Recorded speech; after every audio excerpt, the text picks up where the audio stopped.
5 different platforms tonight, XVALA.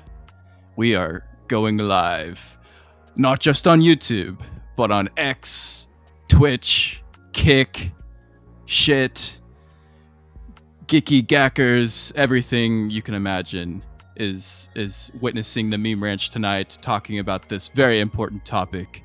Is Christ King? Hallelujah, we say he is here on the Meme Ranch on this very fine Easter Sunday.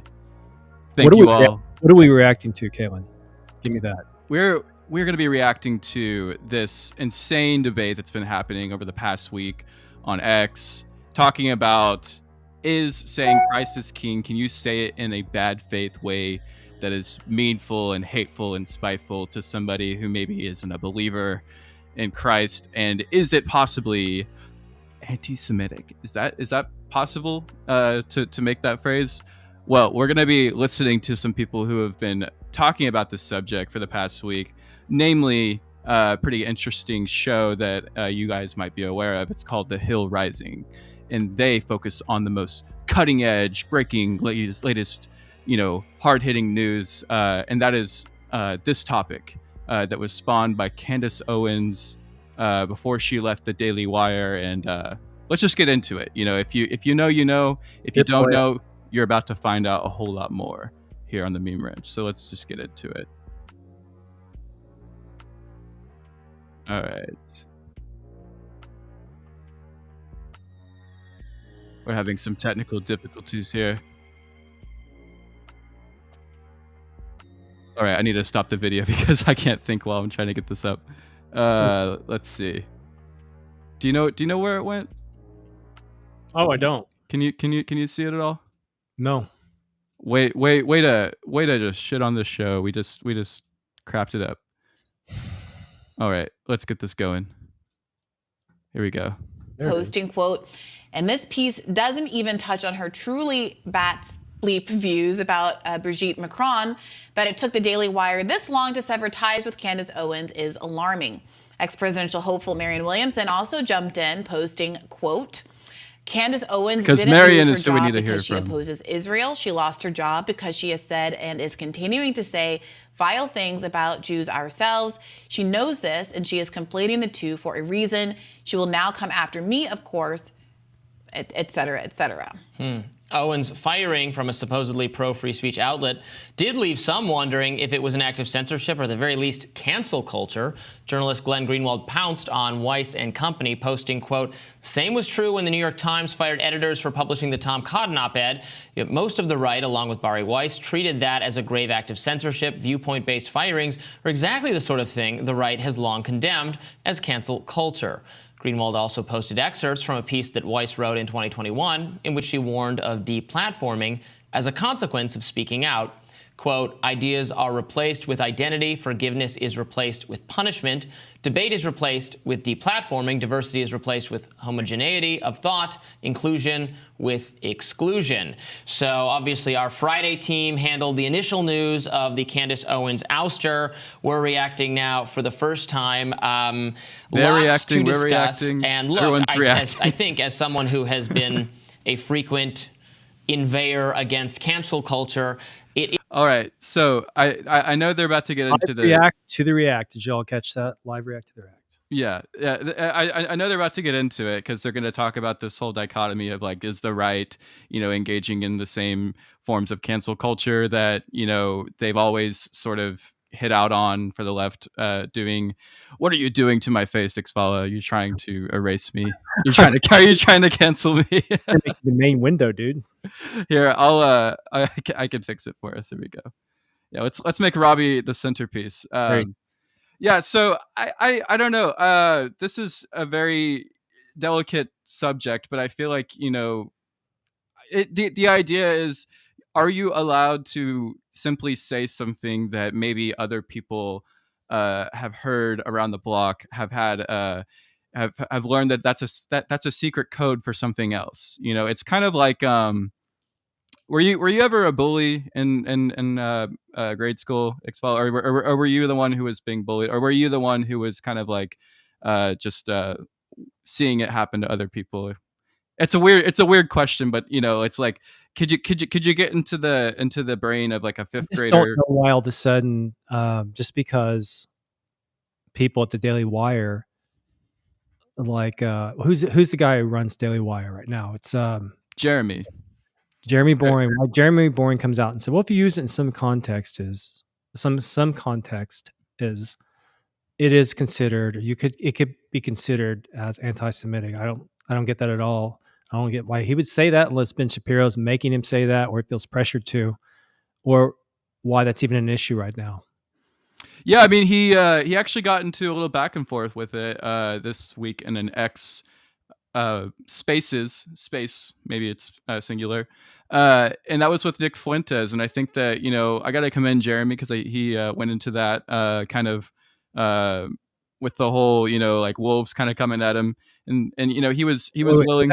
Was that in an X space? Yeah, I was in a space. Yeah, we have that. Can we get that? Yeah, we can pull that up. We can have that for later. We want to go through that. I think that would be actually a pretty fun one to go through. But yeah, I mean, essentially, in essence, and some people might disagree with me, but I thought that was commendable for Jeremy, since he had kind of opened the door to a lot of questions about his viewpoints whenever he basically compared the phrase "Christ is King" to someone using a shovel as a weapon. It's like shovel's meant to shovel dirt, but someone can use it in a way that it's not intended to be used. So I mean, that was a little bit of a cop out in my opinion. But whenever he went into the spaces, he kind of like tried to butter up Nick a little bit. Said, "Hey, I think that you are a great orator. I think that you have a very strong talent for this broadcasting that you do, so to speak." But he was disappointed in how he used it as in context. Was sort of the summary of what Jeremy was saying. And why any of that matters to this whole debate, I think it's because it centers around, did somehow Candace, in her commentary over the years, did she pick up the way that maybe Nick might use Christ is King on his stream, if he's saying Christ is King in response to something that maybe is something that people would like question or turn their heads at, like, why are you saying Christ is King in context to that? Question? Yeah. So, Kalen, it's Easter Sunday, 2024. Absolutely. Is Christ King? Christ, the Lord is King, yes. What's so controversial about that? Absolutely nothing. I think if you work at the Daily Wire, it is controversial because of their workplace atmosphere. That's my reading from it as an outsider. That's my reading. It's like it's suddenly become a defensible thing to say that this might be anti-Semitic in our workplace because certain people might view it that way. Certain people might view a shovel as threatening if all you're doing is digging a hole, but they think that shovel's threatening. You can't use that shovel, so you've got to use a spoon. It's interesting. As we've continued this discussion, I've been seeing more and more people are filling this space and joining the stream. Thank you guys so much for watching. Thank you for tuning in. And we just want to make the space open because we're actually more here to answer your all's questions. If you all have any statements you'd like us to read or elaborate on, I feel like this is. Let's fill them in on what we're talking about, though. Yeah, I mean, we've been talking about for the last 5 minutes this Christ is King debate, and something that I wanted to bring into the fold here, for the people that have been watching the whole time, and as we unpack this situation, there was a stark shift that happened on the weekend. You had all this conservative infighting over this phrase for some reason that you never really thought you would hear conservatives argue about. And then all of a sudden, like a crack of lightning, Joe Biden goes and makes this proclamation and starts to talk about how Sunday, March 31st, which is notably, people are leaving this out, but I want to be fair to the whole context. It's trans recognition day. Trans recommendation day. Observance day, whatever. And it just so happens that March 31st was Easter this year. So, I mean, whenever you're picking priorities as Mr. Catholic president, you automatically, choose your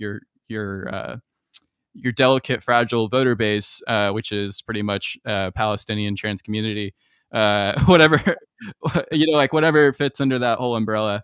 you pick them over the loyal, devout Christians that are in your voting bloc. And yeah, I mean, I can say for certain now that he prioritized Trans Visibility Day over Easter, because whenever he made his posts today, I think he made like 2 posts that included pictures that were glorifying trans visibility, and he made 1 tweet that was simply just like a very like, happy Easter to all those celebrating. Did anyone that higher up in the Daily Wire come out against the Joe Biden trans visibility acknowledgement, or is it been strictly focusing on the Crisis King controversy there?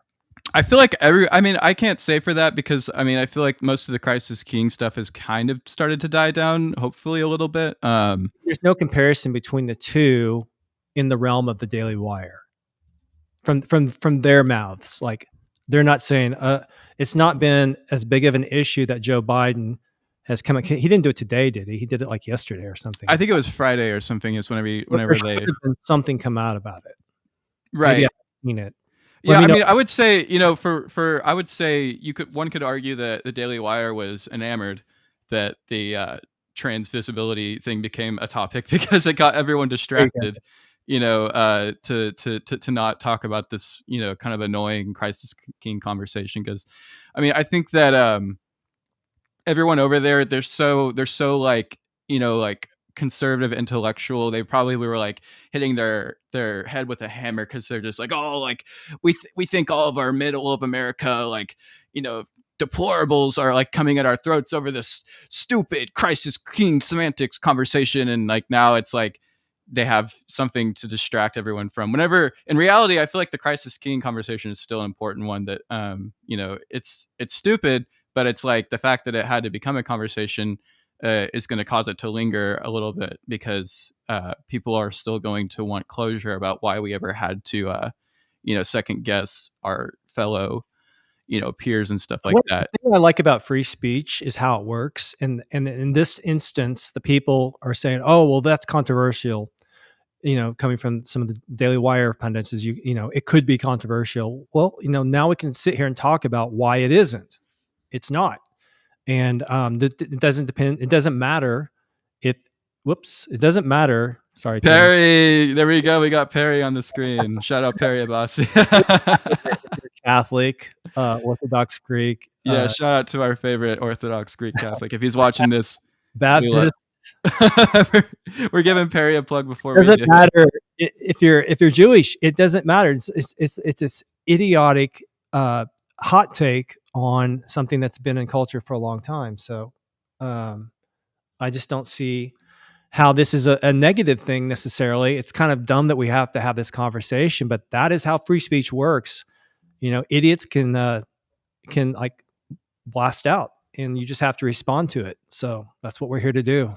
All right, before we start digging into the Jeremy Boring, Nick Fuentes tapes, let's just keep going with this, because I think we still have a lot more to unpack with how Rising discusses this. Yeah, we said something interesting. Hit pause on that. It is hard to get around the position of people like Ben Shapiro and frankly everyone else part of the Daily Wire making anti-cancel culture one of the most vital aspects of their identity. And the problem is when you do that, when you start going, not just obviously the government can't silence people, that violates the First Amendment. They shouldn't make social media companies silence people. When you go all the way to what everyone is entitled to a platform on your network, you get into these weird situations where then you can't fire anyone, or if somebody else fires someone, you're complaining about it, but when you do it, it's okay. Well, it's justified, they're saying, because she's an anti-Semite, and it's said, that's their That's claim. what they said. You get into this weird position where you do end up looking hypocritical, I think. It's the problem that, look, I have been a critique of the weaponization of identity politics since that was the beginning of my foray into journalism.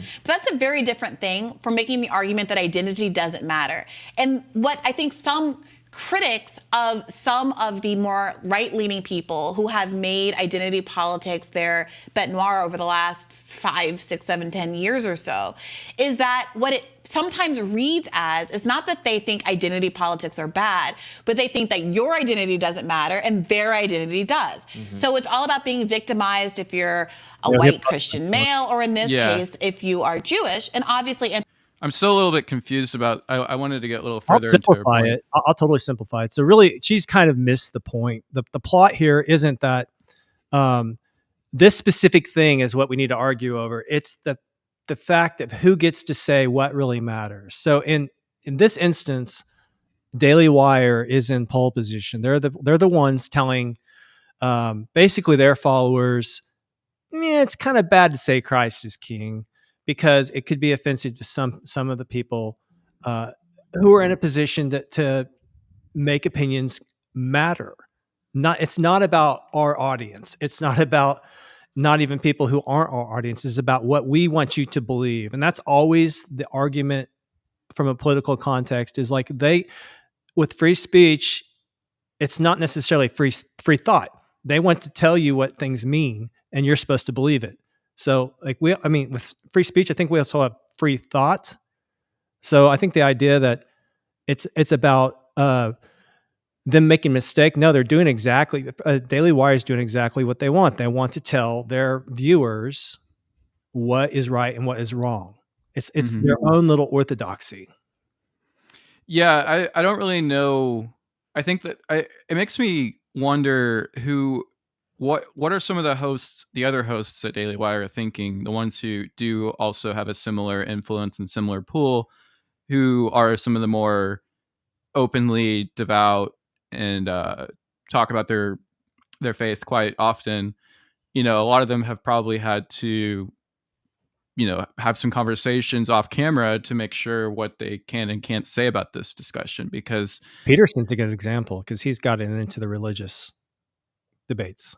Yeah, and for what it's worth, I want to get my thoughts out there on what I think happened at Daily Wire with Candace, because there's a lot of stuff that's floating around. There's people who claim, I saw as of yesterday, I think, claimed that there was like some sort of like internal meeting that was had at Daily Wire without Candace involved and was sort of informational for employees. That's all alleged, and I want to make that very clear.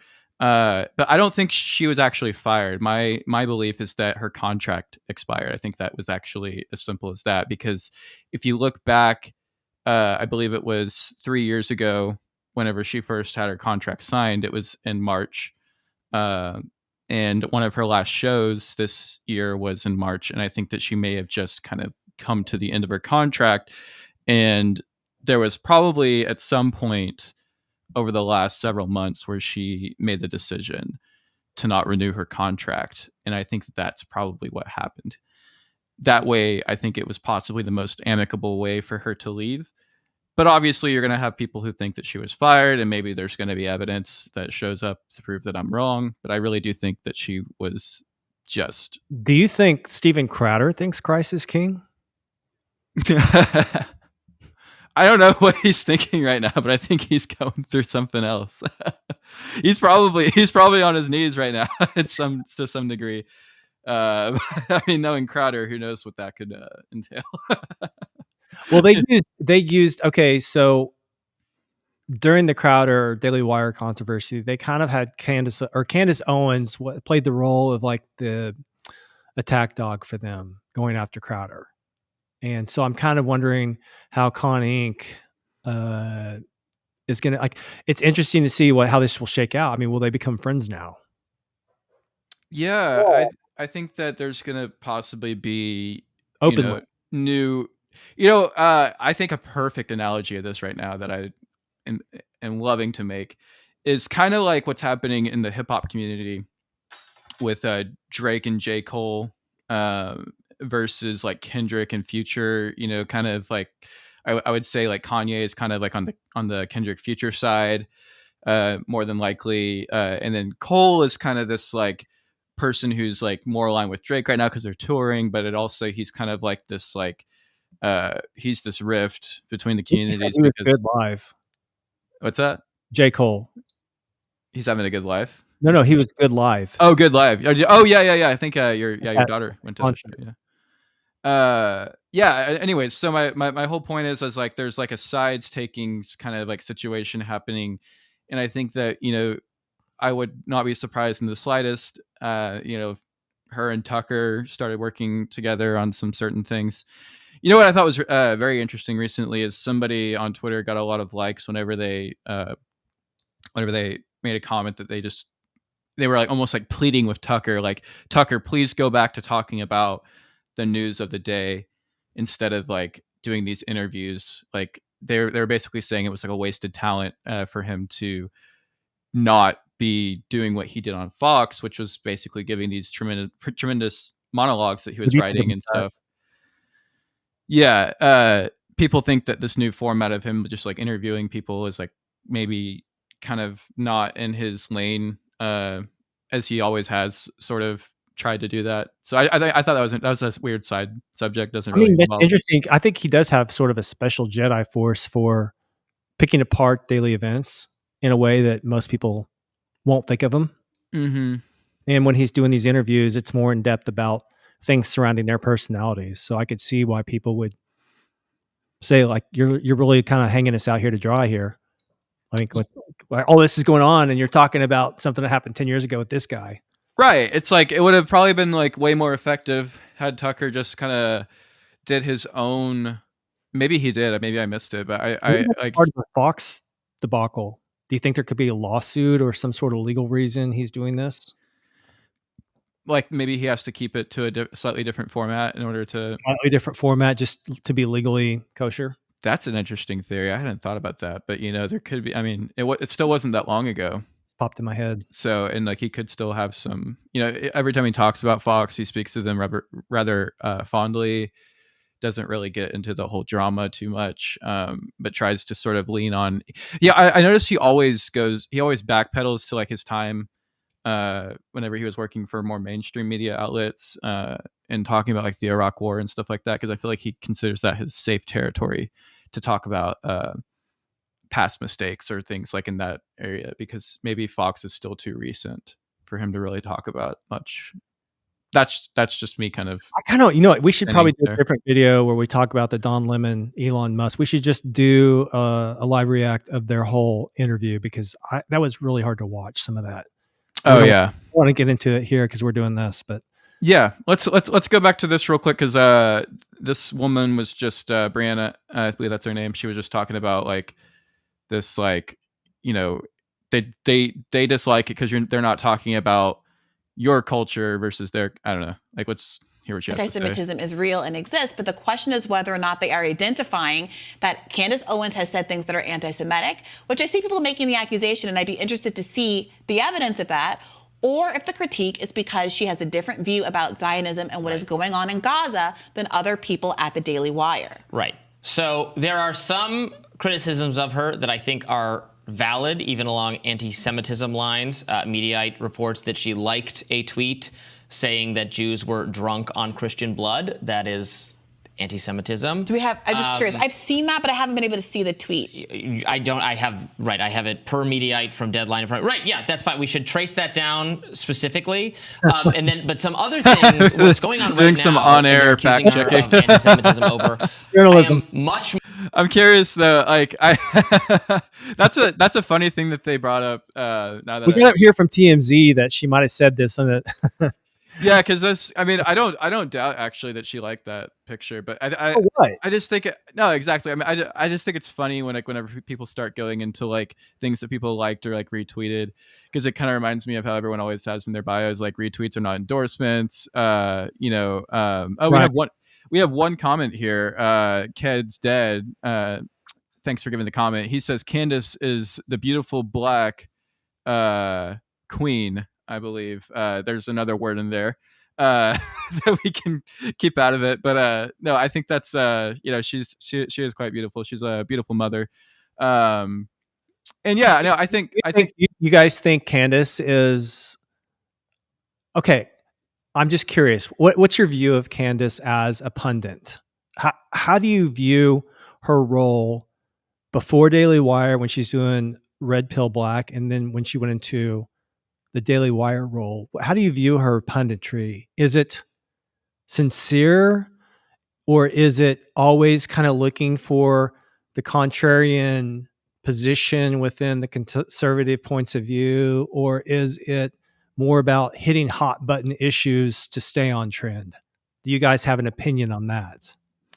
Well, I know that I've spoken to some people about her recently who said that she was also sometimes playing the identity button. Sometimes whenever she comments on things, she'll always, not always, but she'll occasionally say like, as a black woman, or something like that, which I just heard from some critics, i.e. IRL people who were talking about her, kind of like saying like, oh, like I don't really like how she has to do that sort of preface thing, because it sort of seems like that's something that the other side would rely on sometimes whenever she makes those types of What's comments. confusing about identity politics in this online culture is like with Candace Owens, maybe she has to say that. Okay, here's why she might have to say as a black woman, because when the media is referencing her, responding to her in the media about things she says, they never want to reference the fact that she is a black woman.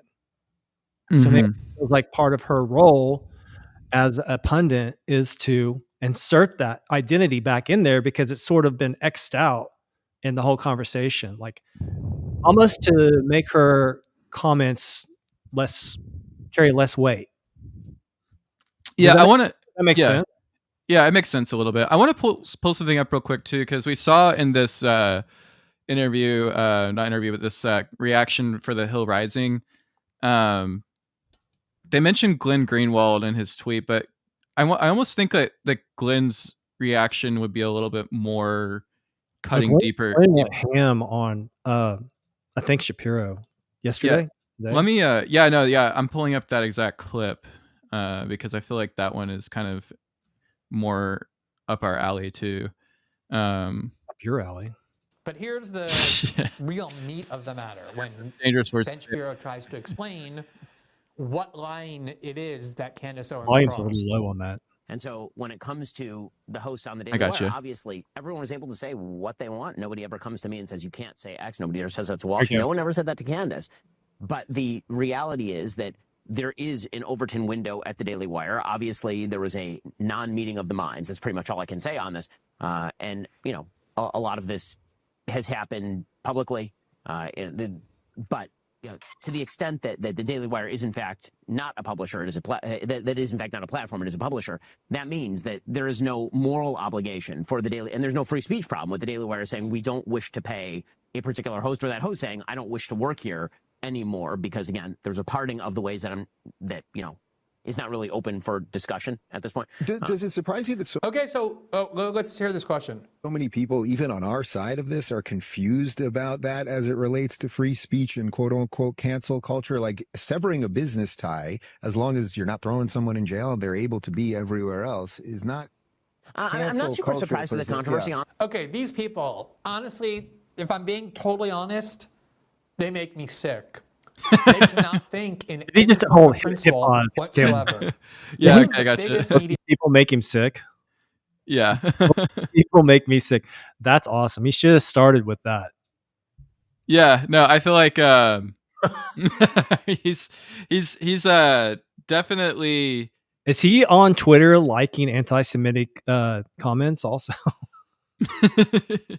I feel like Glenn Greenwald just likes content about dogs in Brazil or something. It's so funny that it's just so funny to watch different parts of the right go. I mean, I'm a conservative, but it's just interesting to watch these different. I don't even say right. It's just so funny to watch these different personalities that should be in agreement on so much, disagree on something kind of superficial in a way. I don't know. Is it superficial? I think it might be. Maybe there's parallels that you can draw with how not only does the right have like a in-group problem, but Christianity in general has an in-group problem. All religion. I know. I get you, but like I'm talking about in our predominantly Christian, Western world, we have so many different denominations, and so our denominational, differences, I think causes, these issues sometimes to boil up. And okay, so for example, you would argue that the right is a lot more genuine or like tied to their spiritual and faithful beliefs, whereas like the left has like a more secular dogma that like focuses on like gender theory and things like that.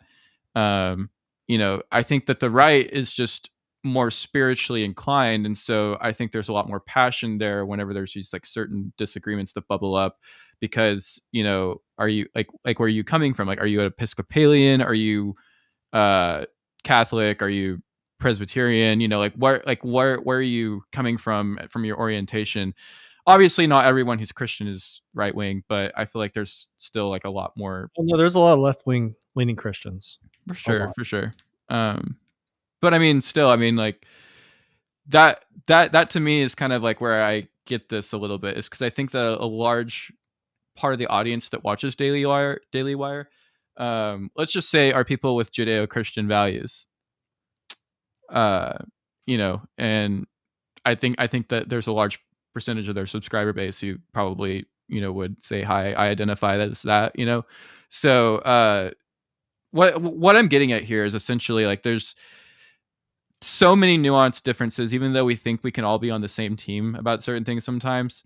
Whenever these start to like percolate a little bit, and whenever you're given a publisher who like works more like a platform, and you're just like, saying like, oh yeah, we accept everyone's, beliefs and stuff like that, you have to kind of like wince a little bit there and be like, do you really, or are you actually just like massaging this issue a little bit to sound like you're more open than you actually are? That's all that I'm trying to get at here. I want to see Ben Shapiro and Nick Fuentes next to each other, kind of like Dr. Evil and Mini-Me. Yeah. There's that dynamic there. Yeah, it would be nice. I mean, that somebody, it was you actually. Who, I'm not, let's let the audience decide that. I just think it's in a comedic sense too. It's not a serious like evil thing going on. I'm just saying, in a comedic sense, it'd be funny to see them play that role of Dr. Evil and Mini-Me. I think they could pull off that dynamic. Yeah, I think they could too. I just wish that we could get Nick on a Daily Wire show, because I feel like that would open the discourse. Ratings killer, right? Yeah, I mean, people would love to tune in for that. I mean, and part of it too is that I have little sympathy for Daily Wire, because sometimes I feel like, maybe not in this instance, but I feel like in previous instances where there's been infighting. Are you saying you hate both these people? I'm just saying I feel like the Daily Wire gets off on their own infighting sometimes. I feel like they actually they get stuff out of it. They get generation and clicks and things like that. So they built their whole channel. I shouldn't say whole channel. They built a lot of awareness of who they are through Ben Shapiro going to those college campuses and having those debates with hostile crowds that got people really interested in Ben Shapiro and Daily Wire. Yeah. So they do need the controversy. I think controversy is good for free speech. Let's just keep watching this just a little bit more. I want to see where it goes. The controversies in the last 5 years was that the New York Times had published an op-ed by Tom Cotton during the Black Lives Matter movement, in which Tom Cotton advocated that the U.S. military should be deployed onto the streets of the United States to crush the Black Lives Matter movement on the grounds that that movement had become systemically violent. And many journalists inside the New York Times said that is outside of our Overton window, as Ben Shapiro put it. Overton window. Ben Shapiro is really not using that phrase correctly. The Overton window really is a theory that says you want to create as broad of a range of political views as possible. You want to widen the Overton window if you're a radical, so that views that have been deemed way far outside of the mainstream get closer and closer to the mainstream. Ben Shapiro, when he says Overton window, is saying there's a range of views that I may not agree with, but these are the acceptable views within our media outlet. That's just what I was saying. Cross the line that's here, exactly what I was cross saying. The line here, because then you're outside the Overton window. And he's saying we as a media outlet have every right to set the boundaries of what we consider to be acceptable views. And if you go outside of those boundaries, we have the right to fire you, and free speech is not implicated by that. Okay, so if that's the case, why was there so much uproar when the New York Times decided to fire 2 of its editors for publishing Tom Cotton's op-ed that called for the deployment of American military to quell the Black Lives Matter movement? The New York Times editors were simply saying what Ben Shapiro was saying. We have an Overton window, and that op-ed was outside of our Overton window. We don't want to be associated with views that call for the U.S. military. You know where else this is happening right now too? What? So go ahead. So this is happening right now at NBC over the whole Ronna McDaniel drama. You know, like hiring her and firing her. You know, like it was like Chuck Todd or whatever his name is was the one who was throwing a big hissy fit over hiring Romney McDaniel. And so it's kind of like, you know, was that outside of their Overton window to like have an employer or an employee, I should say, you know, join their team. You know, it's kind of like there's certain people, you know, when you get them angry enough, you know, they have a little bit of power to, you know, say something about it internally, perhaps, or even just by like a vibe shift or What's something. the point that Greenwald's making? I'm getting a little fuzzy on the New York Times analogy. So I think what he's saying here is like, okay, so these 2 editors were fired because there was just the gist of it. I heard what he said. I know. I'm trying to bring back the context. So he's saying like that instance, how is that dissimilar to what maybe is happening at the Daily Wire? I think is what he's trying to say. How is that dissimilar? The editorial part, like we are because we're a publisher, we can act like a publisher. Right. Yeah, exactly. We don't have to allow every opinion onto our platform. But is it a little disingenuous when you like approach your publisher format as like a platform, like as the Daily Wire does, is they try to make themselves appear more like a platform? I think what's going on here is Greenwald aside. This is what Greenwald should have done. Hold on, let me fix this real quick, Caitlin. What should he have done? Watch, I'll show you. Hold on. I'm Ben Shapiro, okay? And this is like Jeremy Boring. A shovel can be a little threatening if it's used the wrong way. You know, they think that the fear is that Shapiro's got a puppet hand up the backside of Jeremy Boring. And I think isn't that a trope? Should you be making that comparison right now? Can I have a shovel? I'm just saying that I think that's what people are thinking, but aren't saying. They're not like putting their finger on it. They feel like that maybe that there's too much power wielded by Ben Shapiro because he's such an immense personality there, and people feel like that's a little hypocritical. That, you know, when you're supposed to stand up for conservative values, that you limit the speech of the people you have hired. And Shapiro's pushing back on saying, I'm not puppeteering anybody. We just don't want to pay her for having her opinions here. That's kind of in a nutshell everything that's being reported. Do you think? Or correct me? No, I think that's everything that's like being like purported. Yeah. Purported's a better word. Yeah. No, I think that's pretty much on point with what the zeitgeist of the belief is, you know. And I will say it is very difficult to do what these people have done. I mean, they have immense talent, immense drive, immense intellects, you know, imaginations. So it seems easy to go on there and do the things they've done and build this audience, but they also have immense egos. Mm-hmm. And I think that's where the problem's coming in, is everyone's ego is stepping on everyone else's ego's toes.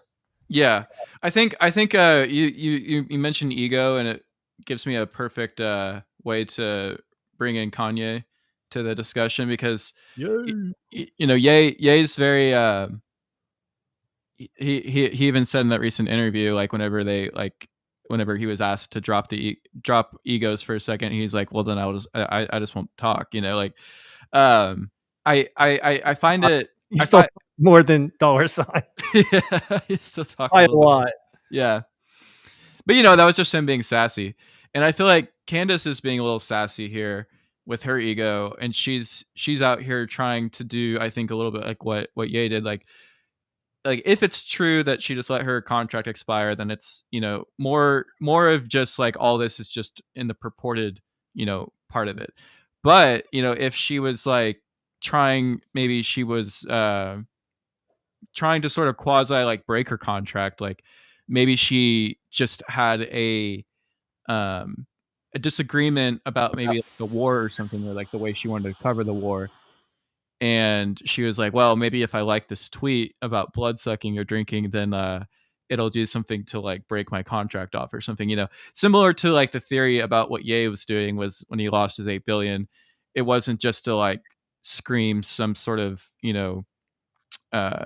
hatred into the ether, but it was just like, if I say just the worst thing possible, this is going to get me to completely break all my industry chains and just be able to do things completely independent.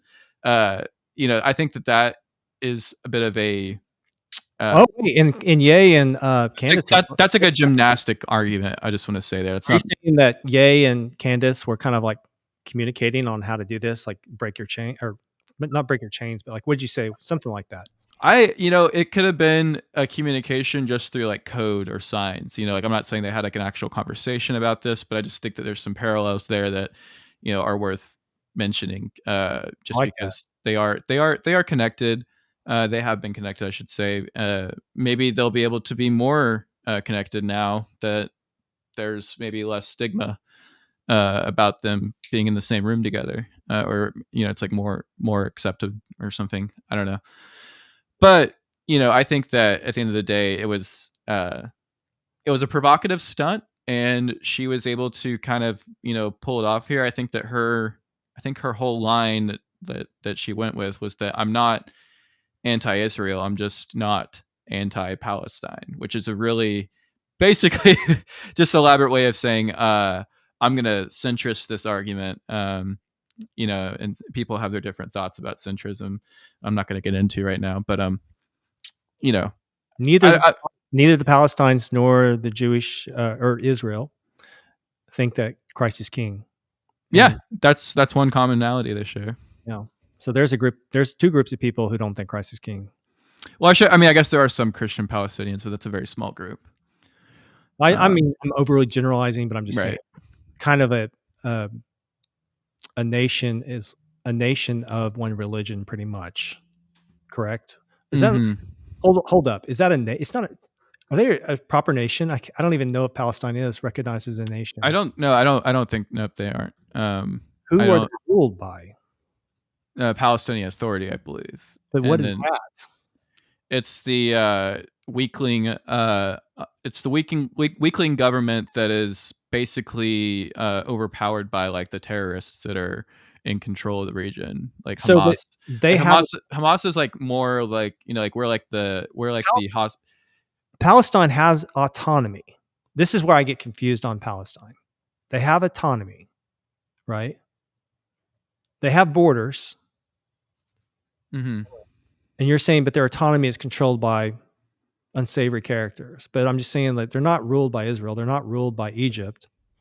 I just think it's just that and this is not my area, my wheelhouse at all. But I just see it as like they have like a supposed like peaceful like government that I think is like maybe even like outside of the walls of like Gaza and stuff like that.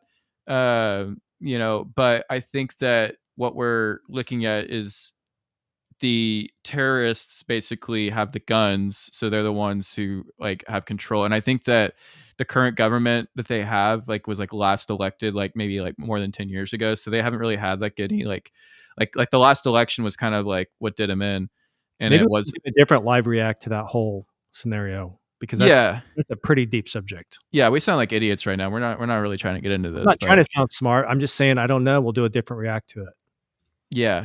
Yeah, we'll do a whole history of Palestine. No, I don't want to do that. No, let's get back into pinpoint. Let's just watch more of this Greenwald, and then I want to get to the boring conversation with Nick Fuentes.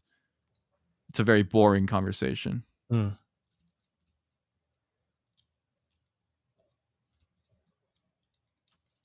No, sorry, that was social justice movement against racism. That was their perspective, and we don't want to be associated with that view. We're not saying these editors should be put in prison. We're not saying Tom Cotton should be put in prison for that view. We just don't want to host this view. We don't want to subsidize editors who would publish this sort of thing. I don't know a single person on the right who defended the New York Times there. Just like I don't know of a single person on the right who defended NBC News from getting rid of Ronna McDaniel. It was presented as a kind of crisis in free discourse that within major media outlets, you cannot express certain political views that are within the mainstream without getting fired.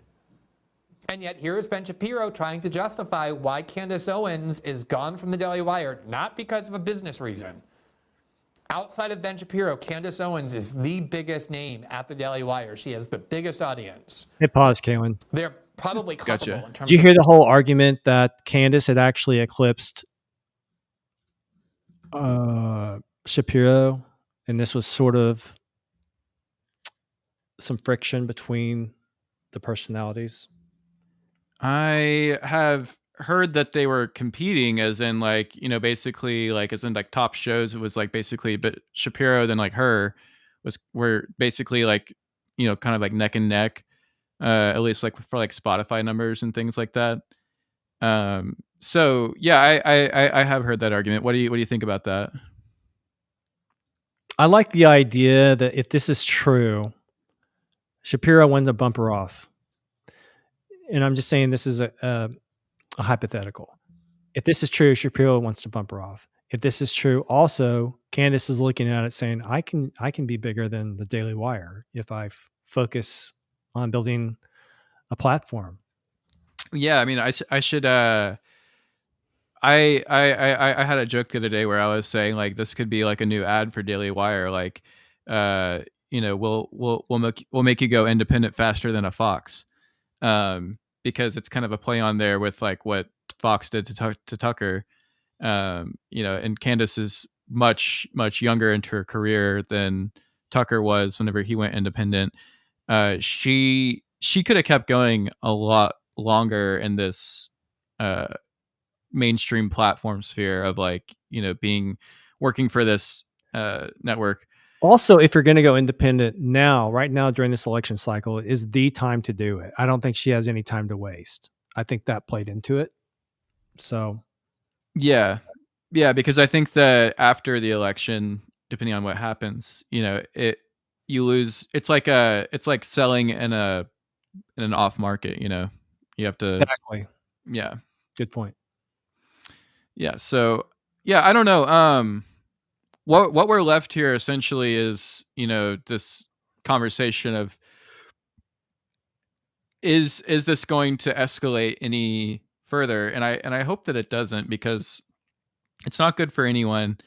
And I think that, you know, I want the Daily Wire to thrive in a healthy way where free speech is you know, welcomed and accepted. And I think that this will be a good growing moment. I think that because perhaps there was a large subscriber base that was following the Daily Wire because of Candace Owens, there's going to be a little bit of a hole left. It's not going to tank anything. It's not going to, you know, lead to anything like dramatic, but how they fill this space is going to be really interesting to see.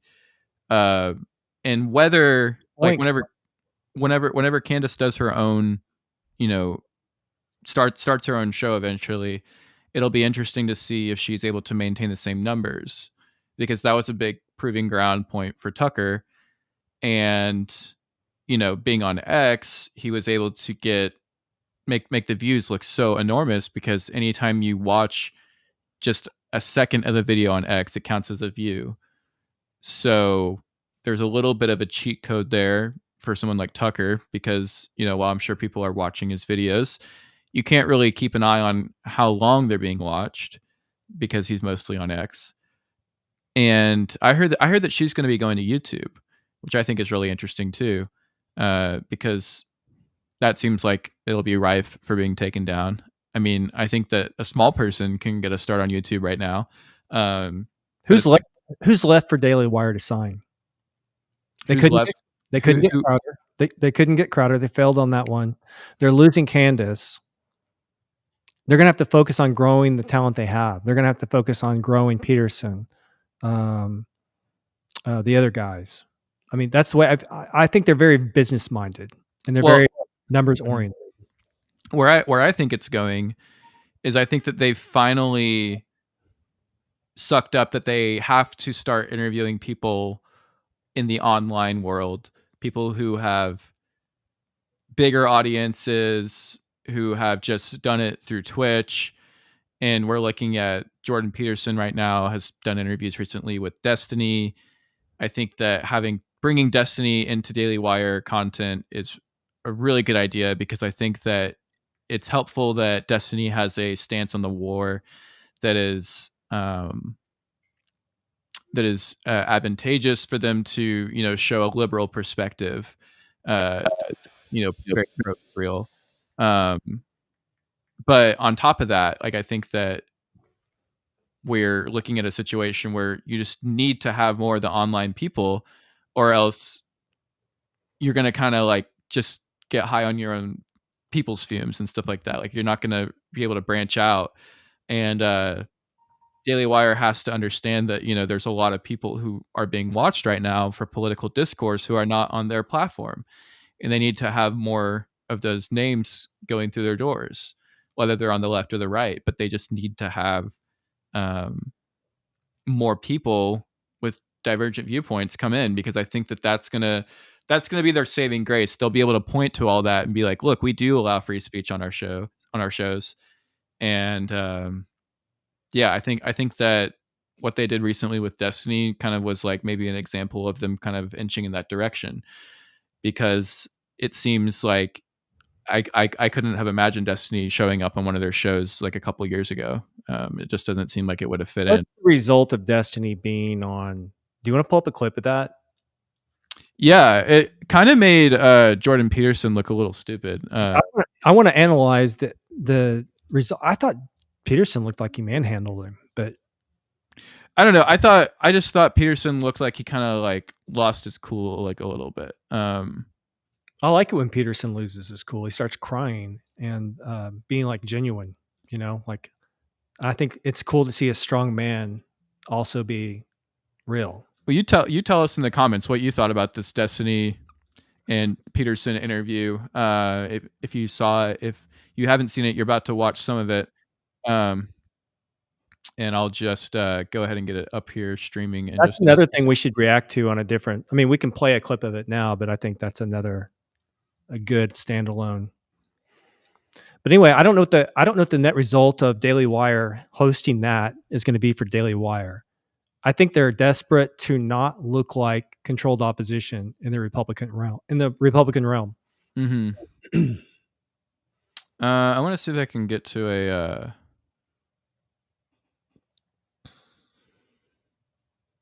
a good part of this interview.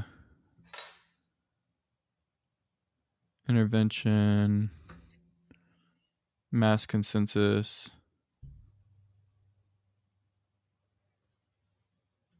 All right, I'm curious about this, but this might be a section where. So I guess then my question is just that if you have people, Jordan owned Destiny, because that's about marriage.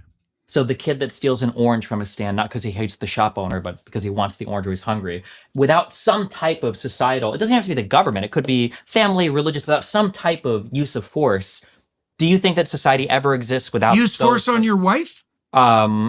Well, what are we considering force? Is withholding sex, for instance, is that considered force, or is saying we're going to cancel a vacation? Deprivation of an expected reward is a punishment. So you sure. could. Well, no, but I mean, this is a serious question. I mean, Yeah. look. If we're thinking about the optimization of social structures, we might as well start from the base level of social structure and scaffold upward. Sure. So right? it's like if a wife is upset at a husband, for instance, would that be considered use of force? I think a negative punishment. You're removing a stimulus to punish a person for something. Yeah. Would you consider that like a use of force, or? I would say it would depend to some degree on the intent.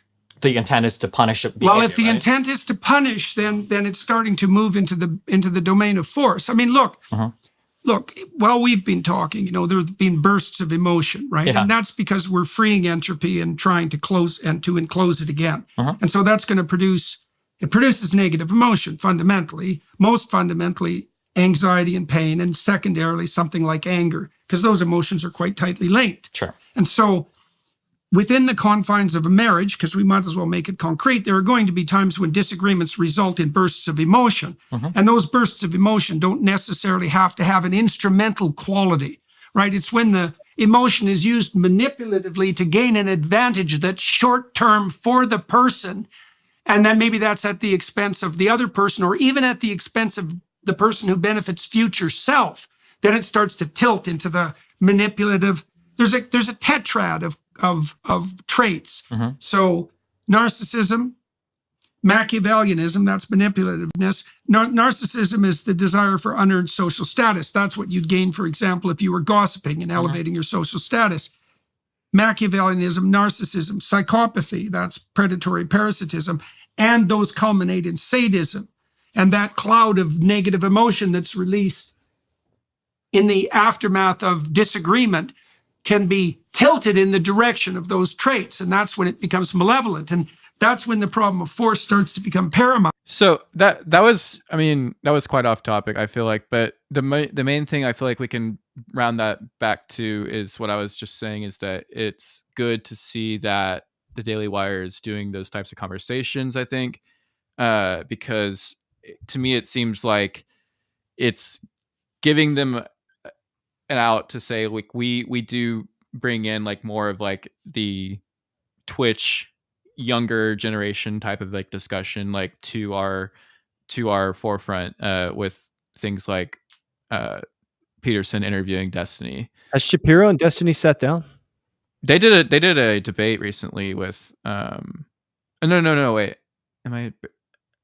I know, yeah, they did a debate recently. I was also confusing that with like the Lex Friedman Israel Palestine debate. No. Yeah, but I believe it was Lex Friedman and Destiny and Shapiro sat down and they did a. I would be interested to sort of do a curation of the result of this. Okay, because you have Shapiro, which I don't know how to break down his personality, but you have his takes from the right. Then you have Peterson's takes from the right, and they're taking on somebody like Destiny. I'm curious to know, if you curate the result of all this, what the result of it is. It's not like it's point keeping where, okay, we finally got Destiny, we finally got the left to admit they're right or wrong on abortion or something like that, because they're not really trying to do that. What do you think the result of Daily Wire and its personalities sitting down with Destiny, what do you think the result of that is going to be? I think it's going to be just showing that the right is more open and receptive to discourse, which I think is kind of where I got nervous in a lot of this whole conversation, like post October 7th, like, which side. It's important, I think, for one of the sides, especially in an election year, to appear like the most, acceptive, receptive to free and open debate. So I think that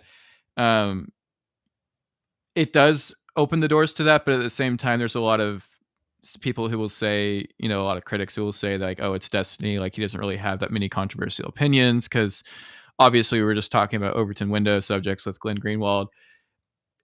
The Overton window has shifted a little bit more, and now there's more people who want to kind of go, for lack of better words, like mask off on like certain conversations and things like that. I like the point, Kaylin. What would happen? So this is interesting, because if that's what's going on, and it's coming from the Daily Wire, they're trying to broaden the idea of what free speech or free exploration of ideas is. Do you think they would ever bring Candace Owens on to do the same thing about what's their whole dynamic?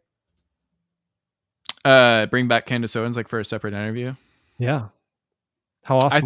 I think that would be pretty awesome. Yeah, I mean, it would be cool for her to. I would eat that up. be from the outside now, like being able to go back on the show, that would be To me, that would be the biggest gesture of what you're talking about. I think so. Yeah, it would definitely, I think, patch a lot of holes that maybe have been opened over the last couple weeks and months and things like that.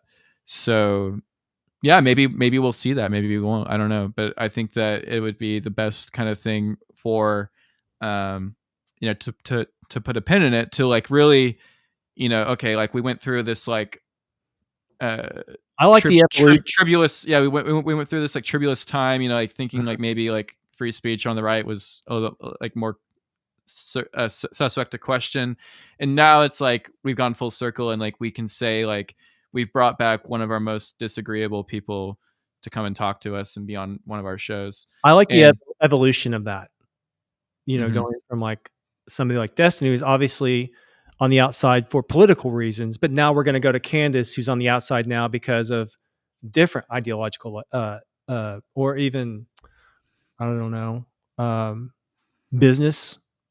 It would set Daily Wire apart from Fox, because if you think about it, it seems like Fox would never have Tucker back on. So will her ex-employer bring her back on? That would be an interesting thing to watch out for. I mean, it would make Daily Wire look pretty awesome. And if I think so, yeah. They would do that with Crowder. I mean, they would probably blow up, even if they so-called lost the debate. Mm-hmm. Well, I think Crowder, we'll have to approach him on another stream, because there's just too much to unpack there. I don't even want to get into all of that, because there's the evolution of free speech on the platform. Exploring what that means in today's world. That's all. Yeah, I know. I take your point, and I think it would be interesting to have like a whole separate stream about like his whole NDA situation with past employees. But I think that, I mean, I've pretty much said everything I want to say. I mean, this has been a good hour-long stream, just talking about Candace and some of the peripheral things around this whole Christ is King conversation. A lovely Easter conversation with the Meme Ranch. So yeah, if you guys like this, please let us know your feedback. You guys know you like this. Okay. Yeah, you love this show. I mean, like, that's why we got so many people to watch this live. It's crazy to see 14 people who have been live watching this show with us. So that's good for us, because we're just kind of like getting into doing these regularly more and more, and definitely on Sundays we'll be on every week in that capacity, but we're looking to be on more and more. So whenever something breaks, news hits, we'll be on for those types of things. So we'll break it by any means possible. By any means necessary. Yes. There you go. So thank you guys once again. And this has been Kalen and XVALA. XVALA. Yeah. And this is a sign off. Shout out to me.